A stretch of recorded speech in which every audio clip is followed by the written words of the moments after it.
When I moved to San Francisco, I knew no one except for my best friend. That was it. Within a year, I'm really good friends with a handful of people who have all gone on to be very successful in this business. And I don't think that's a coincidence. It's the community at the school that allowed that. It's the conversations out of the classroom, and then the hours and hours spent in the lab looking at each other's work. My name is Dan Cox. I work at Wētā FX. I was at the Academy of Art in grad school at the time, and I was actually getting ready to watch college football on a Saturday when we got a phone call from the Academy letting us know that a local studio, visual effects studio, was looking for 2 effects CDs for a film. They just called the school and asked for 2 names, and my name and my friend that I was with at the time were given. And so about my last semester at the Academy, I was actually working in parallel. My very first movie was The Fantastic Four, where Chris Evans was the Human Torch before he was Captain America. Worked down in New Zealand on the first Avatar film. Got lucky enough to be included in the Visual Effects Society Awards for that, and won an award for the daytime, nighttime bioluminescence jungle. And then I went on and worked on Cowboys and Aliens, which is an interesting combination in itself. Went back down to Wētā to work on the Apes films for a little bit, and then got a phone call saying, hey, Jim Cameron's finished going to the bottom of the ocean and he wants to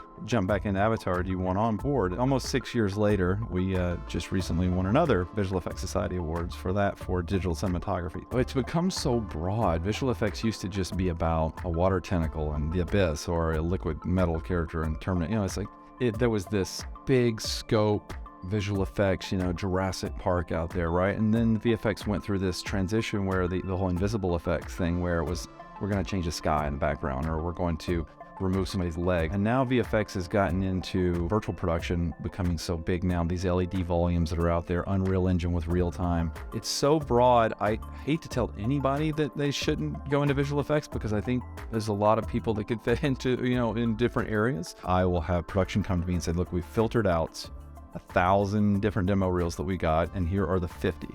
Put all your best work at the beginning. A lot of people say, no, spread it out over the... No, don't do that. As soon as you're watching a demo reel and the work drops off, you're going to turn it off. The first third of my job on any film is being on set, making sure we're shooting things right. It's meeting with production designers, looking at engineering schematics of what are we going to build, what are we not going to build, where do we take over, do we have the right split lines, and I get to invent stuff all the time. As a matter of fact, even on the Avatar films, we will have a tool set, and then the director walks out, picks up the virtual camera, and he wants something in particular. Hey, I need a tool that'll do this. This is taking too long. The next day, I set up a meeting with a couple of our developers.